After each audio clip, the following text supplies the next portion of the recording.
Pues bien, continuamos nuestra serie acerca del misterio de la voluntad de Dios. Esa es la serie. Y la semana pasada vimos dimos una introducción del tema. Y hoy vamos a entrar en un aspecto de la voluntad de Dios que he titulado El misterio de la soberanía de Dios. Y cuando uno lo expresa, quizás muchos, lo que le viene a la mente es ¿sobre qué? Haciendo alusión a la famosa comedia del Chavo, ¿verdad? Que cuando él no entendía algo, él decía casi la palabra completa, pero siempre le faltaba la última sílaba. ¿Sobre qué? Bueno, el concepto de soberanía es un concepto relativamente desconocido en nuestros días. Y por eso pongo este primer ejercicio mental de sobre qué, porque realmente no es familiar para muchos de nosotros. No es una generación que está claro con respecto a lo que implica y significa el concepto de soberanía. No solamente soberanía de Dios, sino que no estamos familiarizados con ningún concepto de soberanía, porque se aplica típicamente a las monarquías. A los monarcas, a los reyes de los países se le dice el soberano o la soberana, haciendo alusión al alcance de sus poderes como gobernante de esa nación. Y vamos a ver más adelante que es un concepto muy usado para Dios mismo a lo largo de su palabra. Pero ciertamente es un concepto ajeno a nuestra cotidianidad, a lo que nosotros manejamos hoy en día. Y yo entiendo que nosotros no vamos a poder entender completamente y de manera precisa el tema de la voluntad de Dios en sentido general si primero no hacemos una parte y estudiamos qué implica su soberanía, qué implica que Dios es soberano. Yo creo que entender ese concepto va a allanar el camino de cuál debe ser nuestra actitud con relación a su voluntad para nuestras vidas. Una vez la conozcamos o la podamos discernir, habiendo conocido lo que implica su soberanía, vamos a tener la actitud apropiada. Y por eso quise poner el concepto de soberanía primero, antes de entrar en los temas de cómo discernir la voluntad de Dios, qué es la voluntad de Dios para nosotros, o en sentido general, etcétera, etcétera. Por eso quiero hablar del tema de la soberanía, porque, vuelvo y digo, va a colocar nuestro corazón en el lugar correcto con relación a la voluntad de Dios en nuestras vidas. Entonces veamos lo que dice este autor. Este autor define la soberanía. Ojalá lo pueden leer. Es un reto, un desafío para los que están atrás quizás, pero yo lo voy a leer con detenimiento. Nos dice este autor, A.W. Pink, en su libro La soberanía de Dios, que la soberanía de Dios es la supremacía de Dios. Se refiere a que Dios es rey, que Dios es Dios. Decir que Dios es soberano es declarar que Él es el Altísimo, el que hace todo conforme a su voluntad, tanto en las huestes de los cielos como entre los habitantes de la tierra. De modo que nadie puede detener su mano ni decirle, ¿qué haces? Decir que Dios es soberano es declarar que Él es omnipotente, el poseedor de toda potestad en los cielos y en la tierra, de modo que nadie puede hacer fracasar sus consejos, impedir sus propósitos ni resistir su voluntad. Decir que Dios es soberano es declarar que Él regirá las naciones, levantando reinos, derrumbando imperios y determinando el curso de las dinastías según le plazca. Decir que Dios es soberano es declarar que Él solo, que es el solo soberano, Rey de reyes y Señor de señores. Tal es el Dios de la Biblia. Ese es el Dios que se nos presenta en las Escrituras, en la palabra. Es un Dios supremo, un Dios que está por encima de todo, un Dios que no es sorprendido por los eventos de la historia y por los incidentes de la historia. El ser humano no ha podido, no puede y nunca podrá boicotear, impedir, dificultar la voluntad de Dios. Lo que Dios se propone hacer, eso Él hace. Y todo responde no a un criterio arbitrario, ni como decimos aquí, que es una palabra muy dominicana, medalaganario. Su criterio tiene propósitos detrás que guían su accionar. Dios es un Dios que ve desde el principio todos los eventos y los planifica según sus propósitos, y todo ocurre conforme a su plan determinado y su amoroso plan y su justo plan y su gran plan.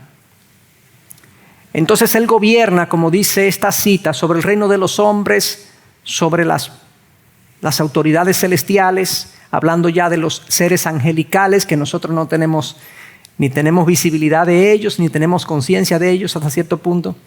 Eso implica la soberanía de Dios, que Él es soberano. Ahora bien, cuando uno ve lo que pasa en el mundo y cómo el mundo, qué está ocurriendo en nuestro mundo, uno parecería, o muchos piensan, que Dios no está en control, que esa soberanía dicha en la palabra, expuesta en la palabra, no es tal. Hay diversos aspectos que a nosotros nos crean una especie de confusión, que cómo puede Dios estar dirigiendo cuando vemos desastres naturales, cuando vemos a Cristo rechazado, cuando vemos el pecado descarado, cuando decimos que el hombre tiene libre albedrío. Por lo tanto, si el hombre tiene libre albedrío, ¿cómo así que Dios hace lo que le place y todo ocurre según su propósito si el hombre tiene libre albedrío? Todas estas cosas, cuando las vemos ocurrir, pues llaman la atención, y de hecho hay cristianos que excusan a Dios cuando ven estas cosas. Ante un desastre natural, un terremoto, por ejemplo, un ciclón, el dengue, el COVID. No, eso no es Dios. Dios no tiene nada que ver con eso. Tenemos que pedirle a Él que nos sane, que nos proteja, pero Él no produjo eso. O Él no lo orquestó. Eso no fue Dios. Eso no es responsabilidad de Él. ¿Cómo va a ser que Dios va a producir un ciclón que mate miles de personas, o un terremoto que mate miles de personas? ¿Cómo así? No. Dios es bueno. Eso no cae dentro del concepto que muchos tienen de Dios, pero Dios en la palabra se atribuye todo lo que pasa en su creación. Se lo atribuye todo. Pero hay algunos que queremos excusar a Dios. Por otro lado, vemos también a Cristo rechazado de manera mayoritaria. Si pensamos en la conocida metáfora de Jesús, que dice que el camino que conduce a la salvación es estrecho, es angosto, y pocos son los que lo encuentran, ¿verdad? Y que el camino que produce o que conduce a la perdición es ancho, y muchos son los que caminan por él.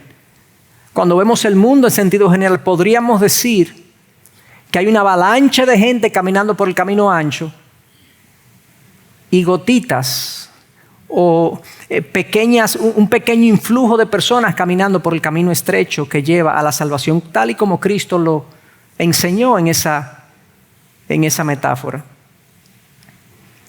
Pero también el pecado, decimos que ha estado aumentando en los últimos años. Algunos dicen que no, que eso es cíclico, que no es cíclico. Bueno, yo pienso que sí, que si vamos a las estadísticas y vemos los números y vemos la intensidad, la amplitud, la generalización del pecado, el descaro con el que se comete, el aplauso a lo mal hecho, el aplauso a lo perverso, yo creo que estamos en una época donde el pecado ha llegado a su punto quizás más alto, o uno de los más altos.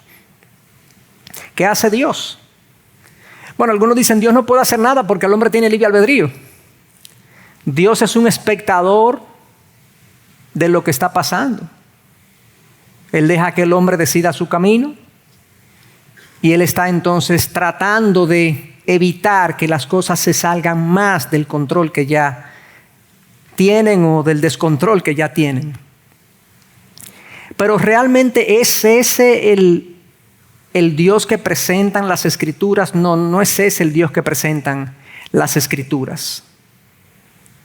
Permítanme. Muchos suponen que Él es poco más que un espectador, observando desde lejos, sin tomar parte directa de la tierra o de los asuntos de la tierra. Es cierto que el hombre tiene voluntad, pero también la tiene Dios. Es cierto que el hombre está dotado de poderes, pero Dios es todopoderoso. Es cierto que hablando en general el mundo material está regido por leyes. Esas leyes, por leyes, perdón, es que no estoy viendo bien.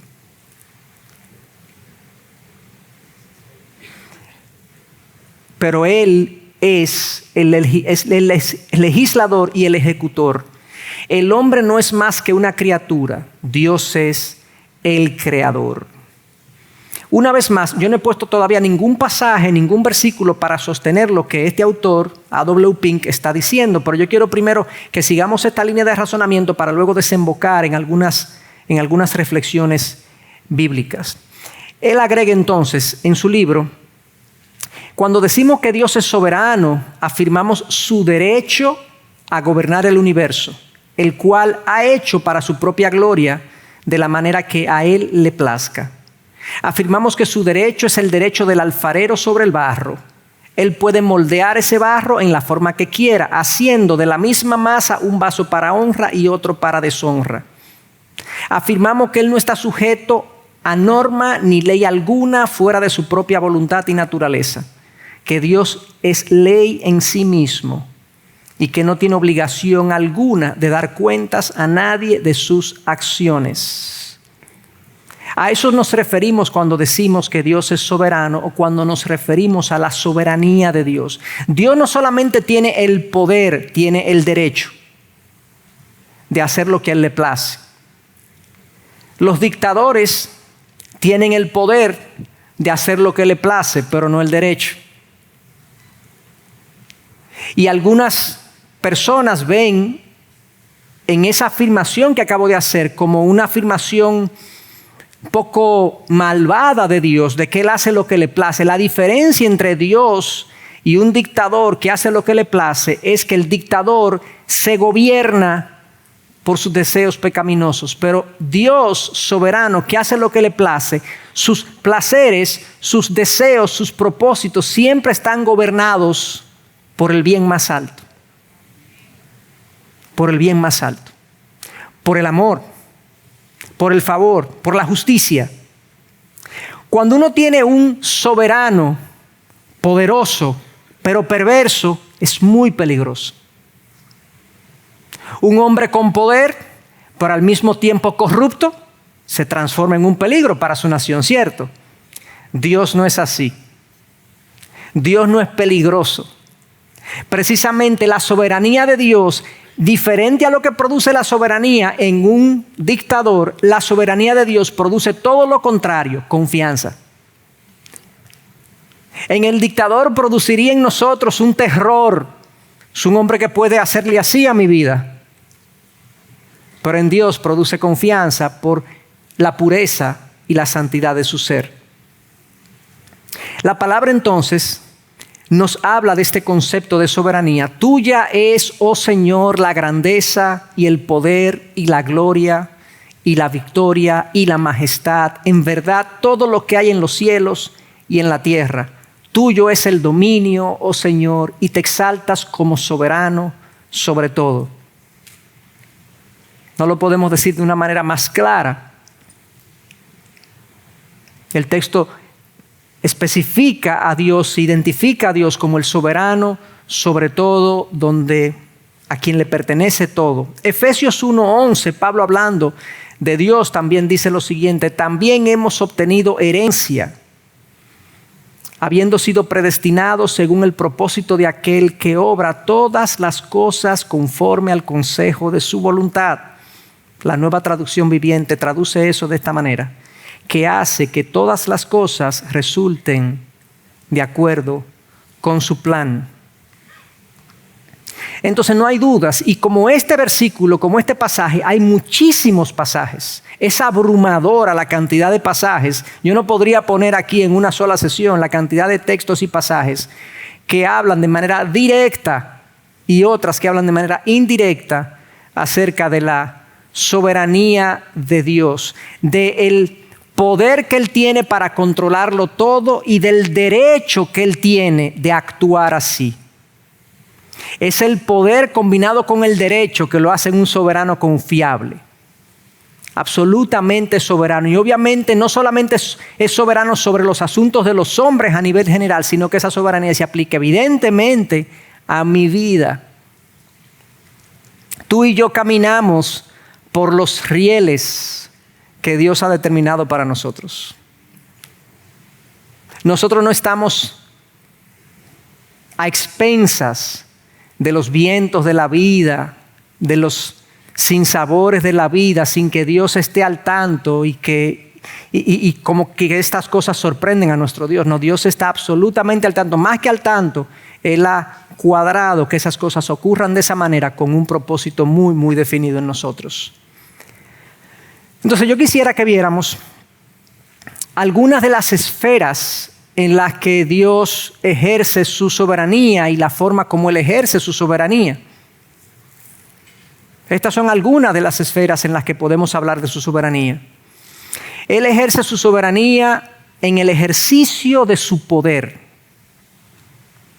Él aplica y usa su poder en ciertas ocasiones, de ciertas maneras, y no necesariamente lo hace siempre, sino que responde al designio de su voluntad. Él también es soberano al conceder su misericordia. Él también es soberano en el ejercicio de su amor. Y Él también es soberano en la aplicación de su gracia. Eso lo vemos a lo largo de la palabra. Vamos a ir uno por uno viendo algunos ejemplos de cómo funciona esto. Y yo creo que va a ser bueno revisar algunas historias de la Biblia a la luz de este tema de la soberanía de Dios. Pensemos primero en el ejercicio soberano de su poder. El ejercicio soberano de su poder. Veamos estos ejemplos. ¿Recuerdan las negativas del faraón cuando Dios le pidió a Moisés que fuera a liberar al pueblo y el faraón se negó? ¿Cierto? ¿Qué produjo que el faraón se negara? Bueno, produjo que Dios desplegara su poder de una manera portentosa. Trajo 10 plagas al imperio egipcio, un imperio en ese momento que gobernaba gran parte del mundo conocido. Y portentosamente liberó a su pueblo, siendo este un pueblo esclavo. Bueno, Dios ejerció su poder de manera soberana, lo ejerció en un tiempo, en un momento de la historia. 430 años tenían ellos como esclavos, tenían tiempo orando para que Dios los liberara. Pero Dios lo ejerció en un momento determinado a favor de su pueblo. Luego el pueblo sale y se encuentra con los amalecitas. Atacan a los israelitas en el desierto, pero Dios no los destruye como destruyó a los egipcios, sino que dispone que Israel haga guerra contra ellos. Ahí Dios dijo, no. Yo no voy a hacer que aquí que venga una plaga, ni que se abra un mar, ni yo no voy a ahogar a nadie, yo peleen con ellos. Dios decidió actuar de manera portentosa frente a los egipcios y frente a los amalecitas. Le dijo, no, ármense y fájense. Sabemos la historia también de la ciudad de Jericó, ¿verdad? La ciudad de Jericó, que fue la primera ciudad conquistada en la tierra de Canaán, Dios le dijo, marchen alrededor de ella por un tiempo, por unos días, y luego al final den un grito de guerra y las paredes de la ciudad se cayeron, dice la palabra. Fue la única ciudad de todas las ciudades que ellos conquistaron en la tierra de Canaán que cayó con ese método. Todas las demás ciudades, se dijo que de Jericó ellos no tuvieron que sacar ni una espada. Pero en todas las demás ciudades Dios les dijo, es a espada que lo van a hacer.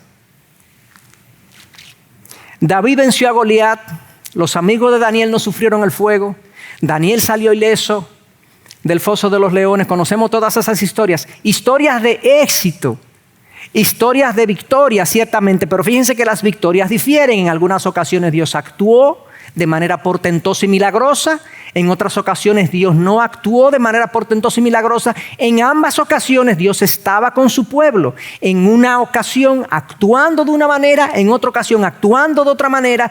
En una forma Él hacía algo en el pueblo, de otra forma hacía otra cosa en el pueblo, todo gobernado por sus propósitos eternos que muchas veces nosotros no conocemos, la mayoría de ellos. Cosas específicas que Dios está haciendo en nosotros, en los que están alrededor de nosotros, y Dios actúa entonces de manera soberana, como a Él le parece, basado en su sabiduría y criterio, que Él va a hacer esto así y esto asado. Entonces, Concluimos con esa última parte, todas esas historias de David contra Goliat, Daniel contra los leones, los amigos de Daniel en el fuego, todas esas fueron victorias, ¿verdad? Pero leemos que Dios no siempre actúa así. Miren lo que se lee en el libro de Hebreos, de un grupo de hombres fieles a Dios, dice, otros experimentaron insultos y azotes y hasta cadenas y prisiones. Fueron apedreados, aserrados, tentados, muertos a espada. Anduvieron de aquí para allá cubiertos de pieles de ovejas y de cabras, destituidos, afligidos, maltratados, de los cuales el mundo no era digno, errantes por desiertos y montañas, por cuevas y cavernas de la tierra. ¿De quién está hablando Dios ahí? Si ustedes se leen el capítulo 11 de Hebreos entero, de hombres fieles a Dios, les tocó esto. Esta porción le tocó a ellos. Fueron exiliados, fueron sacados de su pueblo, fueron muertos a espada, aserrados algunos. Se cree que el profeta Isaías murió así. Se introdujo, se escondió en un tronco de madera y lo cortaron en dos. Uno dice, ay Dios, pero así no. Cuando uno ve estas cosas, uno dice, pero ¿está Dios en control? Él afirma categóricamente que sí, que Él está en control. Incluso cuando uno se lee el capítulo 11, que se le llama el Salón de la Fama de la Fe, de Hebreos, fíjense ese paréntesis glorioso que está ahí en el versículo 38. El autor de Hebreos dice, de los cuales el mundo no era digno. El mundo no era digno de estos hombres. Y Dios dice que esta gente pasó todo eso mirando la ciudad celestial, la promesa de Dios. Entonces, esto no fue casual, esto no fue arbitrario. A Dios no se le pasó, no fue un desliz. Ay, me cortaron a Isaías. No. Dios es soberano en sus actuaciones y Él controla todo lo que ocurre basado en el designio de su voluntad. Dios es su propio consejero. Su propia sabiduría le aconseja y le dice cómo proceder. Entonces Dios es soberano en el ejercicio de su poder. Él puede actuar en tu vida y en mi vida de una manera diferente a como actúa en la vida de otra persona. Él puede darte a ti riqueza y a otro pobreza. Él puede darle al otro sanidad y a ti enfermedad. Él puede puede permitir que ocurra un conflicto familiar en tu casa y en el otro una armonía familiar. Todo depende de lo que Él está haciendo en nosotros. Entonces, en principio, estas diferencias de cómo Dios actúa no deberíamos verlas extrañas. No, la palabra está llena de estos ejemplos, de cómo Dios de manera soberana aplica su poder en unos casos y en otros no. Pero Dios también es soberano en la aplicación de su misericordia.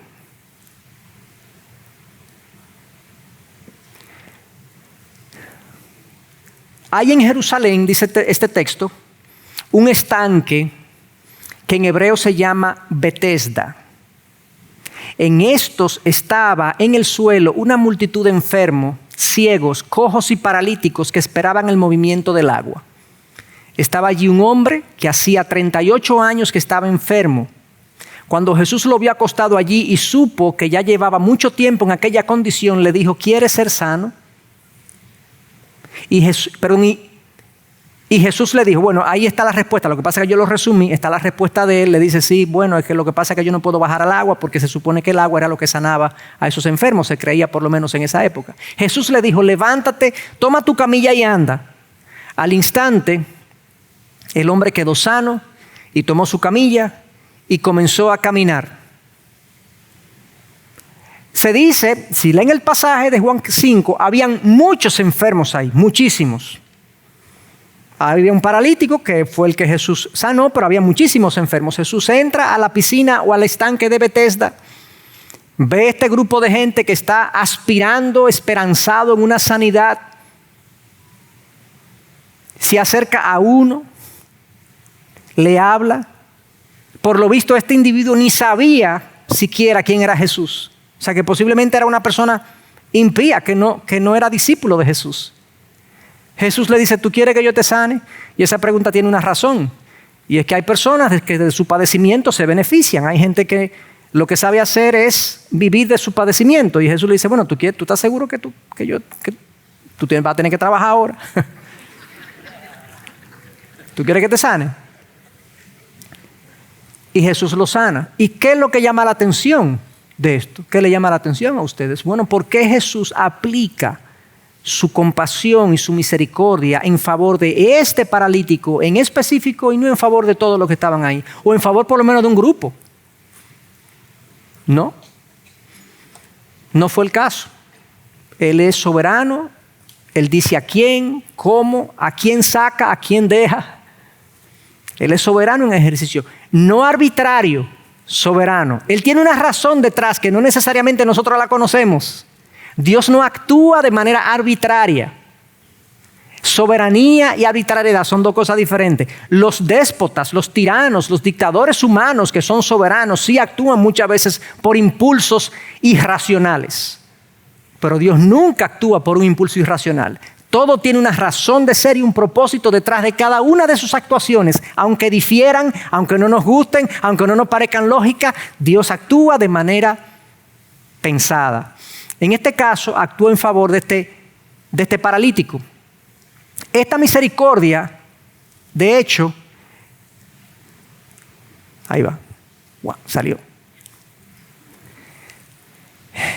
Moisés, cuando estaba en el desierto, después de los 40 años del desierto, ustedes saben que Moisés, bueno, quizá hay algunos que no lo saben, Moisés no entró a la tierra prometida.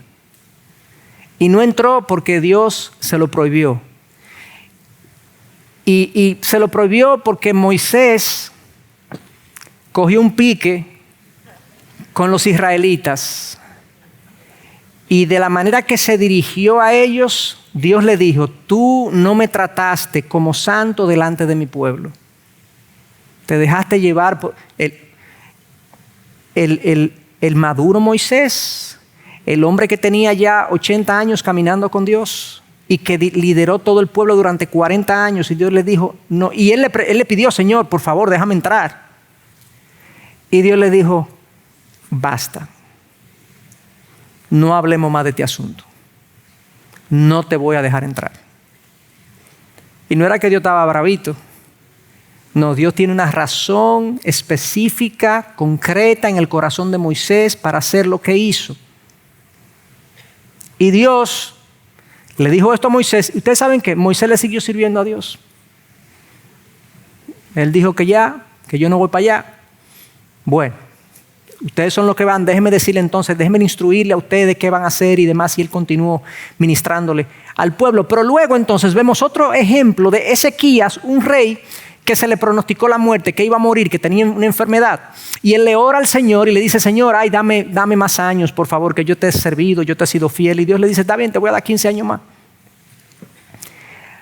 Ezequías, yo diría, no le da por los tobillos a Moisés en términos de su servicio a Dios, en términos de su servicio al pueblo, pero por alguna razón que desconocemos, que el texto bíblico no nos dice, Dios aplicó su compasión y misericordia a Ezequías y no a Moisés. Dijo, sí, está bien, a ti sí, a ti no. Una vez más, no es arbitrario. Esto está tan claro en la Biblia, entonces piensen entonces cuál debe ser la actitud del Hijo de Dios al conocer este aspecto de tu Dios y de mi Dios, de que Él está por encima de todo, que Él gobierna y que su gobierno es un gobierno justo, correcto, amoroso, que no necesariamente yo entiendo todas sus decisiones, pero Él está gobernando justamente. En Romanos, capítulo 9, versículo 15 al 21, yo quiero leerle, es un texto un poquito largo, pero ya con esto cierro esta parte de la aplicación soberana de su misericordia. Pablo dice, porque Él, Dios, dice a Moisés, tendré misericordia del que yo tenga misericordia y tendré compasión del que yo tenga compasión. Eso lo dice Dios. Así que no depende del que quiera ni del que corre, sino de Dios que tiene misericordia. Porque la Escritura dice a Faraón: para esto mismo te he levantado, para demostrar mi poder en ti y para que mi nombre sea proclamado por toda la tierra. Ahora se dan ustedes cuenta por qué Dios endureció el corazón del Faraón y no dejó que el pueblo saliera. El Faraón no dejó que el pueblo saliera, pero fue Dios que hizo que el Faraón no dejara salir al pueblo, para, con esa dureza de corazón del Faraón, Dios ahora demostrar su poder. O sea, todo cuadrado con un propósito detrás. Versículo 19. Me dirás entonces, 18. Así que Dios tiene misericordia del que quiere y al que quiere endurece. Me dirás entonces, pues, ¿por qué reprocha a Dios? O sea, si Dios hace lo que quiera con mi corazón, me endurece, me afloja, ¿por qué me culpa? Porque ¿quién resiste a su voluntad? Al contrario, dice Pablo, ¿quién eres tú, oh hombre, que le contestas a Dios? ¿Dirá acaso el objeto modelado al que lo modela, ¿por qué me hiciste así? ¿O no tiene el alfarero derecho sobre el barro de hacer de la misma masa un vaso para uso honorable y otro para uso ordinario? La última pregunta de Pablo es: Dios tiene derecho a hacer lo que Él quiera.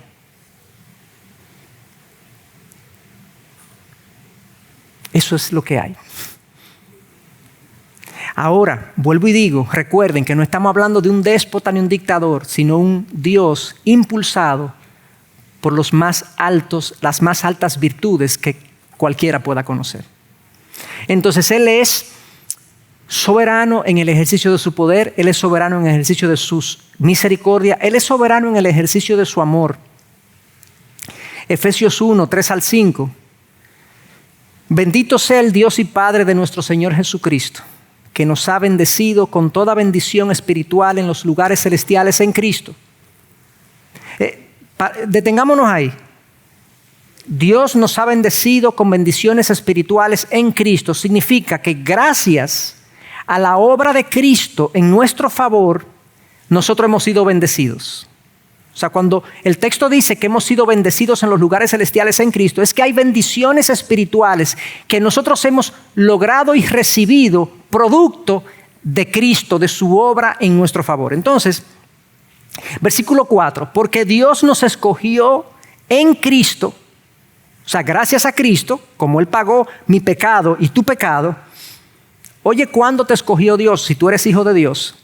Antes de la fundación del mundo, para que fuéramos santos y sin mancha delante de Él. En amor nos predestinó. O sea, Él me escogió antes de la fundación del mundo. ¿Y por qué? ¿Por qué Él me escogió antes de la fundación del mundo? Porque te amó.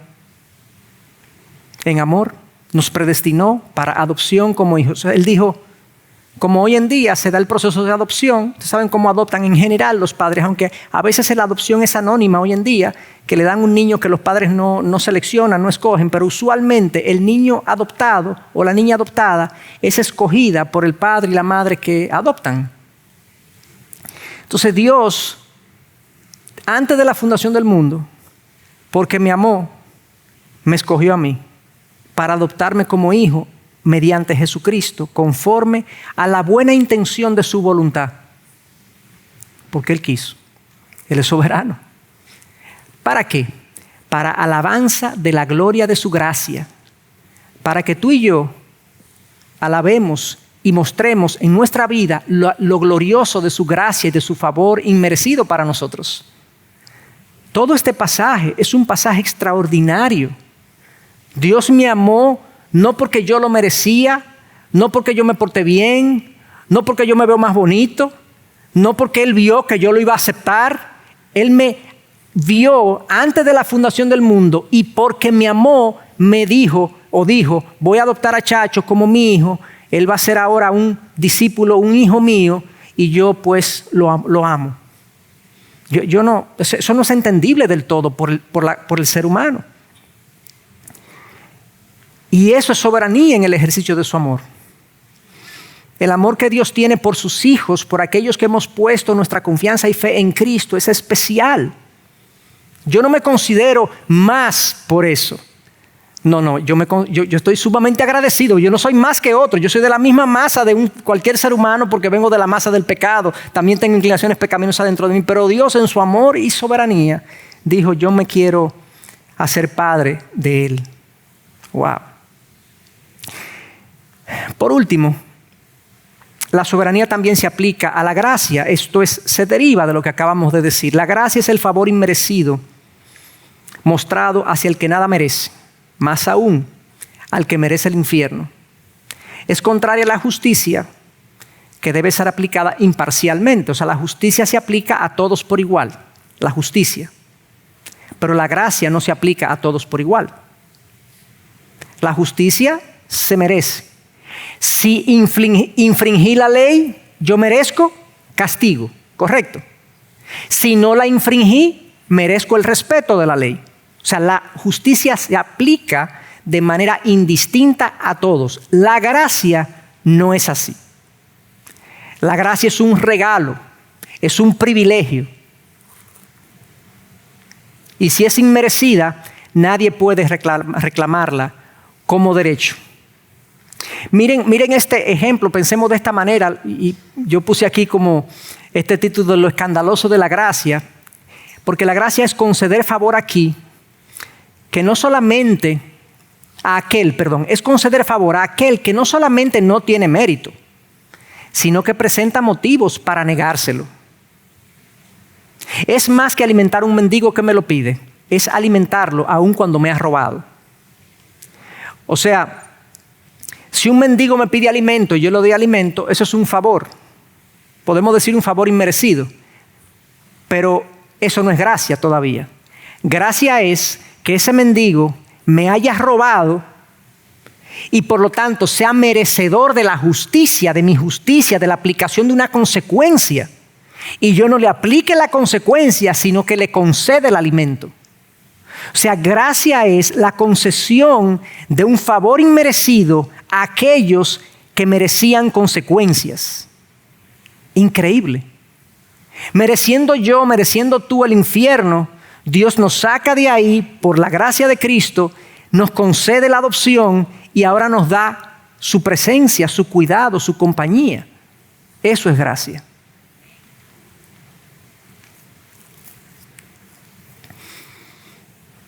Entonces vimos cómo en estas cuatro esferas, su poder, su misericordia, su amor, su gracia, la Biblia es clara. Dios es soberano. Dios actúa conforme a sus criterios. Y este versículo así lo afirma, porque yo sé que el Señor es grande y que nuestro Dios y nuestro Señor está sobre todos los dioses. Todo cuanto el Señor quiere lo hace en los cielos y en la tierra, en los mares y en todos los abismos. Este es otro pasaje que habla de todo cuanto el Señor quiere lo hace. Miren este texto también del libro de Isaías. Recuerden las cosas que hice en el pasado, pues solo yo soy Dios. Yo soy Dios y no hay otro como yo. Solo yo puedo predecir el futuro antes de que suceda. Todos mis planes se cumplirán porque yo hago todo lo que deseo. Bueno, ¿y qué es lo que el Señor desea? Porque yo digo, bueno, Él escoge criterios para decidir qué hacer y su gobierno no es arbitrario, no es impulsivo, sino guiado por sus mejores intenciones, por sus propósitos. En realidad su soberanía sirve sus propósitos. Como les digo, no es arbitraria. Miren cómo lo pone estos dos pasajes. ¿Cómo lo pone? Romanos 11:36, porque de Él y por Él y para Él son todas las cosas. A Él sea la gloria por los siglos. Amén. Esa es la doxología, la expresión de adoración como más comprimida que tiene la Biblia, pero más potente que tiene la Biblia. De Él, todo es de Él, todo le pertenece. Por Él, porque todo fue hecho por Él y para Él, y fue hecho para su gloria. O sea, Él es la fuente, Él es el dueño y Él es el propósito último de todas las cosas. Entonces, ¿qué es lo que Dios está haciendo con la dirección de toda su creación y de toda nuestra vida? Dios está conduciendo todo lo que ocurre en una dirección de glorificar su nombre, de exaltar su ser, de verse más glorioso, más grande en nuestras vidas y eventualmente en la vida de todos aquellos que forman parte de este planeta Tierra. A mí me encanta el versículo de Filipenses 2:8, cuando dice que toda rodilla se doblará ante el nombre de Cristo. Toda rodilla se doblará eventualmente ante el nombre de Cristo. Fíjense cómo Colosenses 1:16 también lo presenta. Porque en Él fueron creadas todas las cosas, tanto en los cielos como en la tierra, visibles e invisibles, ya sean tronos o dominios o poderes y autoridades. Todo ha sido creado por medio de Él y para Él. De eso se trata. De eso se trata entonces, que Dios está conduciendo sus propósitos en la dirección de su gloria. Es para Él, nosotros fuimos creados para Él. Realmente, el propósito de Dios en mi vida es su gloria. Es que toda mi existencia le glorifique. Por eso es que Pablo le dice a los corintios en 1 Corintios 10:31, sea que coman o beban o que hagan cualquier otra cosa, háganlo todo para la gloria de Dios. Ese es el objetivo, ese es el propósito de nuestras vidas. De paso, Dios nos llena de gozo. O sea, lo que llena de gozo al hombre es cuando el hombre no vive para sí. Es paradójico, ¿verdad? Cuando tu vida, tú te quites el protagonismo y te enfoques en Dios, tú vas a sentir más gozo en la vida que Dios te ha dado. Es como paradójico porque uno pensaría que, yo me debo amar más, me debo cuidar más, debo enfocarme más en mí, ¿verdad? Esos mensajes que hoy recibimos. Pero en realidad, mientras más yo vea a Dios en mi vida actual, mientras mi vida se trate más de glorificar a Dios con todo lo que yo hago, mucho más gozo yo voy a experimentar, porque ese fue el motivo de nuestra creación. Entonces, en la medida que vamos hacia el final de esta sesión, yo quisiera que viéramos algunos ejemplos más de la soberanía de Dios en acción. Y lo vamos a ver como en dos grupos de personas, vamos a decirlo así, en la familia humana, vamos a decirlo así. Por un lado, la soberanía de Dios sobre los justos, que somos aquellos que hemos puesto nuestra fe y confianza en Cristo, y la soberanía de Dios sobre los impíos, sobre aquellos que no tienen a Dios como Señor y no le obedecen y no le temen como se supone que el hombre le deba temer. Y aquí hay 4 aspectos que yo quiero ver en estos dos grupos, de cómo Dios ejecuta o ejerce su soberanía sobre estos dos grupos de personas. En primer lugar, sobre los justos. Bueno, veamos estos 4 aspectos, y no son los únicos, pero 4 aspectos importantes. Y lamentablemente no vamos a poder entrar en todos los pasajes, pero yo le voy a hacer referencia de qué se trata cada uno en sentido general. En primer lugar, sobre los justos, Dios nos hace nacer de nuevo.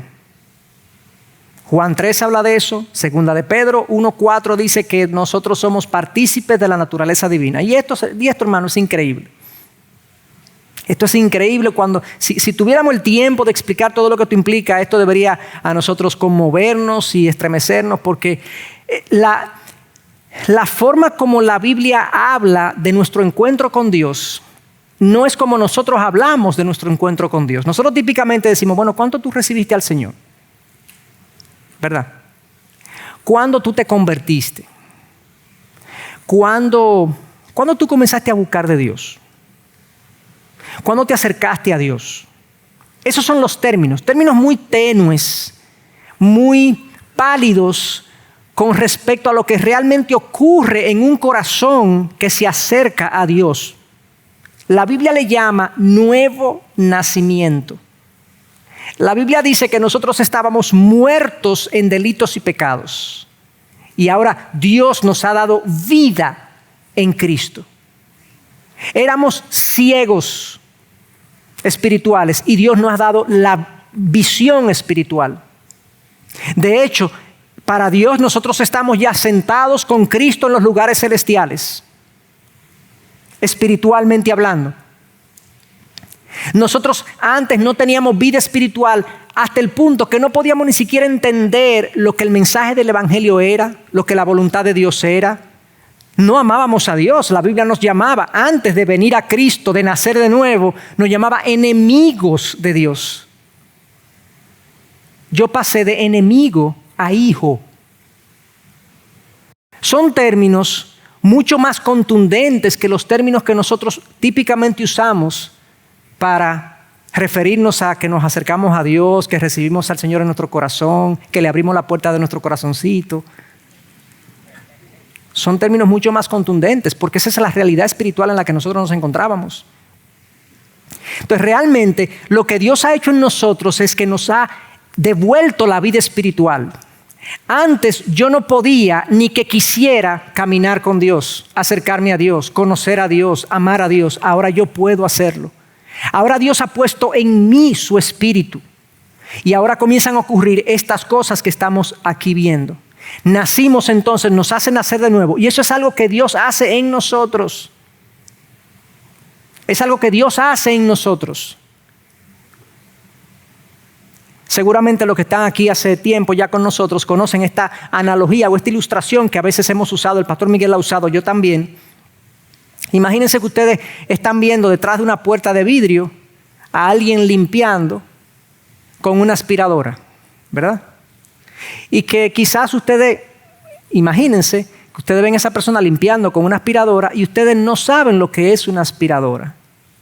Y sucede que él está haciendo así y ustedes ven que el polvo camina hacia la aspiradora y el polvo es introducido en la succión de la aspiradora y ustedes dicen, oye, pero ¿cómo será que esa tierrita camina hacia ese conducto de esa maquinita que tiene? Pero el que conoce la aspiradora sabe que lo que está ocurriendo es que la aspiradora está succionando la tierrita, ¿verdad? Bueno, cuando nosotros vemos a un ser humano buscando a Dios, es una tierrita que está siendo succionada por el amor de Dios, por la gracia de Dios, que está orquestando aquellas circunstancias y ocasiones en la vida de esa persona para, ven que yo te quiero como mi hijo. Es una obra de Dios. El nuevo nacimiento es una obra de Dios, no de nosotros. Es de Dios. Entonces eso es lo primero que ocurre. Lo segundo que ocurre es que según la palabra, Dios ahora nos fortalece. Isaías 40:29 dice que los que confían o esperan en el Señor caminarán y no se cansarán, correrán y no se fatigarán. Levantarán su vuelo como las águilas. Pablo habla de que aquellos que nos refugiamos en Dios, cuando estamos ansiosos y le oramos y le damos gracias, entonces la paz de Dios que sobrepasa el entendimiento ocupará nuestras mentes y corazones en Cristo Jesús. El problema de los cristianos primitivos con el Imperio Romano era que los guardias romanos en un momento dado estaban por tirar la toalla y decían, con esta gente no se puede pelear, porque los amenazamos de muerte y ellos se alegran. Y cuando llevamos a la gente a la hoguera muere cantando. ¿Cómo combatimos un grupo de gente que cuando lo llevas a la hoguera canta? La fortaleza de Dios, que nos hace llevar las vicisitudes de la vida de una manera diferente, porque lo vemos a través de una mirada diferente, una vista diferente. Número 3, la palabra también nos dice que ahora Dios nos dirige. Proverbios 3, 5 y 6 nos dice que no confiemos en nuestra propia prudencia, sino que confiemos plenamente, completamente en nuestro Señor, en nuestro Dios. Y Él enderezará nuestras sendas, nuestro camino. Pongámosle al Señor en sus manos nuestros planes y Él los enderezará. Efesios 2:10 también nos dice que Él preparó obras de antemano para que nosotros andemos en ellas. O sea que Dios con nosotros, cómo ejerce su soberanía. Y todo esto, hermanos, es una acción de Dios. Cuando nos hace nacer de nuevo, Él nos succiona. Cuando nos fortalece, hay un efecto interno de su espíritu que nos crea una fortaleza que nosotros no podemos explicar. Su dirección también se da en nuestra vida de múltiples maneras. A veces son impulsos internos, a veces son circunstancias que ocurren en nuestra vida, pero es que Dios quiere que nos metamos por ahí, que vayamos por ahí. Y número 4, Dios nos preserva. Dios nos preserva. Juan 10:28 dice, yo tengo mis ovejas en mi mano. ¿Quién los puede arrebatar de mi mano? ¿Quién los arrebatará? Entonces, todas estas cosas, Dios no creó el mundo y lo puso a funcionar y se apartó de él y vayan a ver cómo ustedes resuelven. Dios no está viendo, preocupado, ansioso de qué está ocurriendo aquí abajo con sus hijos. ¿Cómo va a ser? ¿Que Chacho cayó? ¿Que Chacho se equivocó? ¿Cómo va a ser? ¿Qué es lo que le pasa? No, Dios está orquestando mi vida. Yo estoy en sus manos.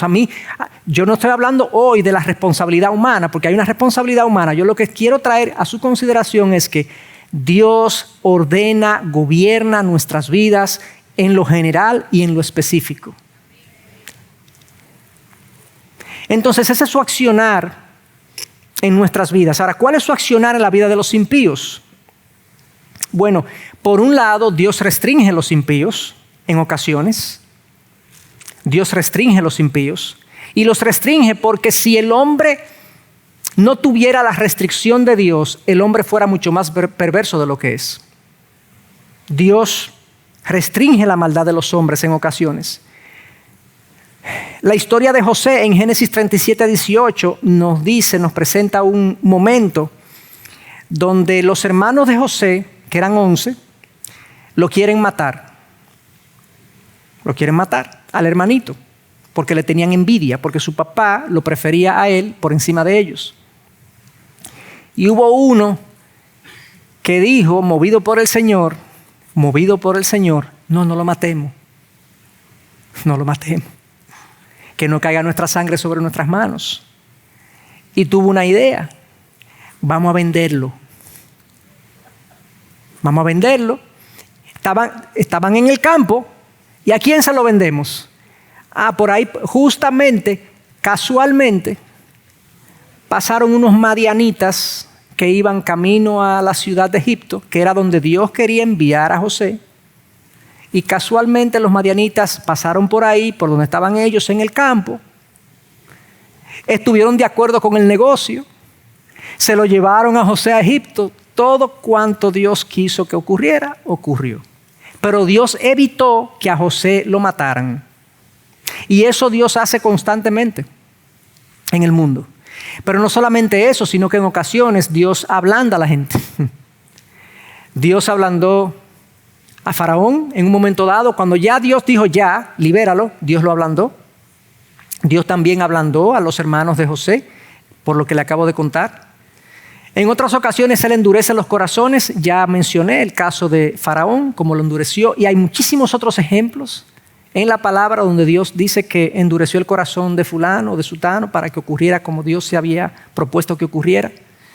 E increíblemente, Dios hace que las cosas malas que hacen los hombres malos resulten en el bien de su pueblo y de sus planes.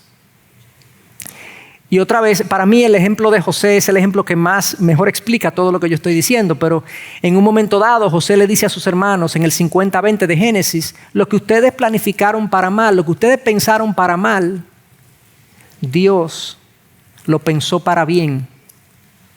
En el capítulo 45:7, Él les dice, no se inquieten, ustedes no fueron los que me enviaron para acá, fue Dios que me envió. Pero no fue que lo vendieron a los madianitas, lo trajeron. No, José entendió e interpretó de manera correcta. Dios es soberano, Dios orquesta las circunstancias de mi vida, sean ellas las que sean. Y eso lo dijo José, oigan esto, eso lo dijo José después de pasar casi 14 o 15 años sufriendo en Egipto. Sufriendo. Y Dios le dice a sus hermanos, no se preocupen, que no fueron ustedes que me enviaron, fue Dios, para salvarlos a ustedes. Increíble. Entonces, Dios dirige el mal para el bien. Eso no es lo que dice Romanos 8:28. Lo que dice Romanos 8:28 es que a los que aman a Dios, todas las cosas le ayudan a bien. No es que todas las cosas me salen bien, que todas las cosas le ayudan, cooperan para el bien de sus almas. Y la cruz. Pensemos en el ejemplo de la cruz. Dios es soberano sobre la cruenta cruz. Hechos 4, 27 y 28, muchos conocen este texto, quizás algunos no. Dice, porque en verdad en esta ciudad se unieron tanto Herodes como Poncio Pilato junto con los gentiles y los pueblos de Israel contra tu santo siervo Jesús, a quien tú ungiste para hacer cuanto tu mano y tu propósito habían predestinado que ocurriera, que sucediera. ¿Quiénes fueron los que se juntaron? se juntaron. Esta es una junta que, si ustedes la analizan, es una junta complicada, porque Poncio Pilato no quería saber de Herodes. No querían saber de Herodes. Los gentiles y los judíos no querían saber uno de otro. Los judíos no querían saber ni de Poncio ni de Herodes. Pero en este caso se pusieron todos de acuerdo. Todos se pusieron de acuerdo. Hubo una armonía bellísima. Entonces, en esta ciudad se unieron Herodes y su enemigo Poncio, con sus enemigos los gentiles y con sus enemigos los judíos, para hacer cuanto tu mano y tu propósito habían predestinado que sucediera. Está más claro eso está más claro que el agua. Lo grande es que cuando uno analiza el evento de la cruz, el incidente, el suceso de la cruz, hermanos, eso está lleno de elementos y detalles que no dejan lugar a dudas de cómo Dios controla los detalles de nuestra vida. Algunos ejemplos. Jesús fue traicionado por un amigo, ¿verdad? Ok. Predicho 600 años antes. Por 30 monedas de plata. Profetizado 700 años antes. Cuando ese dinero se le diera a Judas, luego lo devolvería y con ese dinero se compraría un terreno, lo cual ocurrió tal cual. Habrían testigos falsos, como había dicho el profeta hacía cientos de años antes. Sería insultado, escupido, golpeado, como había dicho la profecía. Isaías 53 dijo que iba a ser desfigurado y Cristo fue desfigurado, que iba a ser crucificado en un madero y fue crucificado en un madero cientos de años antes, que sus ropas iban a ser rifadas entre los guardias y eso ocurrió tal cual lo dijo, que le iban a dar vinagre a beber, que iba a ser crucificado entre dos ladrones, también eso ocurrió tal cual. Nada fue dejado al azar. Lo que Dios me está diciendo es, nada está fuera de mi control. Nada. ¿Y cómo Dios hace eso? ¿Cómo Dios es capaz de orquestar enemigos que hagan un plan juntos y cuadren justamente lo que Dios cientos de años atrás dijo que iba a ocurrir? Quizá nosotros pensamos, bueno, pues esa fue la vida de Jesús, pero Dios no va a estar ocupado así con mi vida. Ajá, seguro. Él está ocupado con los pajarillos, ha dicho. Entonces, ante esa realidad, hermanos, ¿cuál debería ser nuestra actitud? Nuestra disposición ante la soberanía de Dios. Conocido esto, si es eso así, si Dios controla todas las cosas, según el designio de su voluntad, según sus criterios que no necesariamente son entendibles para mí, ¿cuál debe ser nuestra actitud? Bueno, lo primero, acepta. Deja de pelear con Dios. Obviamente hay cosas que tenemos que hacer. Yo no he hablado de eso hoy, vamos a hablar de eso más adelante. Pero lo primero es acepta. Ten una actitud más sumisa hacia las cosas que Dios manda en tu camino, a tu camino. No aquellas que son producto de tu pecado, de mi pecado, sino las que Dios manda en tu camino. Señor, dice esta oración, estoy dispuesto a recibir lo que das, carecer de lo que retienes y a renunciar a lo que tomas. Yo acepto tu voluntad. Miren lo que dice Pink acerca de esto. Pensamos que cuando hemos desarrollado nuestros planes con prudencia y diligencia, me encanta esta cita, pónganle atención. Pensamos que cuando hemos desarrollado nuestros planes con prudencia y diligencia, tenemos derecho al éxito. Que cuando a fuerza de trabajo duro hemos acumulado bienes, merecemos conservarlos y disfrutar de ellos. Que cuando estamos rodeados de una familia aventurosa, ningún poder puede penetrar legítimamente en ese círculo encantado y herir a un ser que amamos. Y si en cualquiera de estos casos llega a producirse un disgusto, la bancarrota o una muerte, el instinto pervertido del corazón humano lo lleva a clamar contra Dios. Pero en aquel que por la gracia ha reconocido la soberanía de Dios, esa murmuración es acallada. Y en su lugar, el corazón se inclina ante la voluntad divina, reconociendo que Él no ha afligido tanto como merecemos. Esto lo vemos en la vida de Job. En un momento dado, ustedes conocen la historia, atribuyó estas aflicciones a su creador Sí, él las atribuyó a su creador. Miró más allá de los sabeos que habían robado el ganado y más allá de los vientos que habían destruido a sus hijos y vio la mano de Dios. Pero no solamente reconoció Job la soberanía de Dios, sino que además se gozó en ella. A las palabras Jehová dio y Jehová quitó, añadió, sea el nombre de Jehová bendito. Qué bendita aceptación. Jehová le fue quitado todo, todo. Familia, dinero, posesiones, hasta la salud eventualmente. Y dijo, bueno, Jehová dio, Jehová quitó. O sea, él entendió que Dios es soberano. Dios trae el mal y él trae el bien. Dios es soberano. Pero él no se irritó contra Dios. Lo primero es acepta. Lo segundo, ante la soberanía de Dios confía. Romanos 8:28, y sabemos que a los que aman a Dios todas las cosas cooperan para bien, esto es, para los que son llamados conforme a su propósito. Yo iba a hacer esta ilustración, pero la quiero poner ahora, lo iba a hacer un poquito más adelante, pero la quiero hacer ahora. Cuando nosotros estamos, algo sencillo, vamos a hacer un viaje, los que han podido hacerlo, nos vamos de viaje, todo funcionó perfectamente, nos fuimos a tiempo, llegamos a tiempo, las maletas llegaron a tiempo, el hotel todo bien, el alquiler del carro todo bien, si alquilamos un carro, todo perfecto, el clima perfecto, todo bien. Y cuando eso ocurre de esa manera, y quizá vamos a un viaje de negocios y nos vamos a hacer el negocio y el negocio nos va bien, lo cerramos muy bien, llamamos a la esposa, le decimos, mira, todo bien aquí, gracias al Señor. Gracias al Señor. Wow. Gloria a Dios. ¿Verdad? Ok, historia paralela contraria.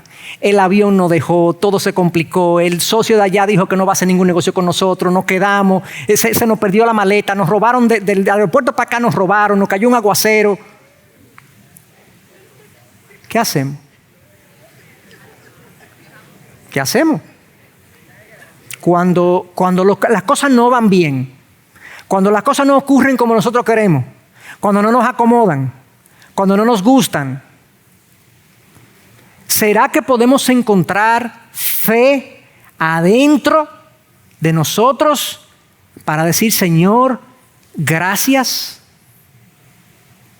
Porque fe, obviamente no es cómodo, no es algo que nos gusta. Es una gratitud confiada que dice, yo entiendo que si todo coopera para bien, este negocio que no se cerró, este ladrón que me robó, este avión que me dejó, esta maleta que se me perdió, de alguna manera tú estás haciendo que esto trabaje en mí y yo voy a ser mejor hijo tuyo, producto de esta experiencia. Esto se oye bonito, pero esto hay que vivirlo. Y es muy fácil cuando los vientos van a nuestro favor, cuando las cosas van saliendo, cuando las cosas ocurren. Eso es muy fácil, Señor, gracias, qué bueno. Ay, Señor, démosle gracias al Señor. Él es tan bueno. No, Dios es bueno siempre. Cuando estamos cómodamente suplidos y cuando estamos incómodamente suplidos. Entonces, lo primero es acepta, lo segundo es confía, lo tercero es agradece precisamente. Sean agradecidos en toda circunstancia, pues esta es la voluntad de Dios para ustedes, los que pertenecen a Cristo Jesús. Me encantó esta oración que hace este autor que admiramos mucho. Padre, la circunstancia en la que me encuentro ahora es difícil y dolorosa. Yo no lo habría elegido, pero tú en tu amor y sabiduría lo elegiste para mí. Lo pretendes para mi bien. Y por eso, por fe, te agradezco el bien que vas a hacer en mi vida a través de ello. Ayúdame a creer esto genuinamente y a poder agradecerte desde mi corazón. Así es. Por último, y con esto concluyo, descansa. Descansa. Salmo 46:10. Estad quietos y sepan que yo soy Dios. Exaltado seré entre las naciones, exaltado seré en la tierra. La soberanía de Dios, entendida, debe producir descanso en el corazón. No cuando las cosas van bien, porque Dios no estaría instruyéndonos o ordenándonos, estén quietos cuando estamos quietos. es precisamente, esta orden es pertinente para cuando no estamos quietos, justamente porque pensamos que Dios está o en contra de nosotros, o se olvidó de nosotros, o ignorando lo que nos pasa. No, la quietud viene a aquel que dice, Dios es Dios y yo estoy quieto en Él. Yo voy a hacer lo que me toca y yo voy a descansar en su soberanía. Más adelante, yo quisiera entonces hablar de la responsabilidad que nos toca a nosotros, porque no quiero que nos vayamos con la idea que el descansa implica pasividad. No, el descanso no implica pasividad. El descanso es más un descanso interno, una quietud y una paz de que nuestro Dios está por nosotros y orquesta y hace todas las cosas según el designio de su santa y amorosa voluntad. Entonces, resumiendo, acepta, confía, agradece y descansa en la soberanía maravillosa, grandiosa, que mejor no puede ser, de nuestro Dios. Amén. Vamos a orar. Señor, gracias, gracias, gracias por la revelación que tú nos haces en tu palabra de este aspecto de tu carácter, de tu ser, de que tú estás en control y de que tú obras y orquestas y procedes de maneras que responden a tus designios y a tus propósitos que son más elevados que nuestros pensamientos. Gracias por revelarnos, Señor, que tú eres Dios y que podemos descansar en tu capacidad infinita de ordenar nuestras vidas según tu propósito. Señor, pon en nosotros confianza, fe, aumenta nuestra fe, como te decía alguien, Jesús, cuando estuviste aquí en la tierra. Permítenos, Señor, ser un pueblo que tenga su mirada fija en ti y que los vientos que nos estremecen, que nos mueven, no nos derriben, porque estamos con nuestros pies sobre la roca que eres tú, Jesús. Gracias una vez más por tu revelación en el nombre de Jesús. Amén. Amén.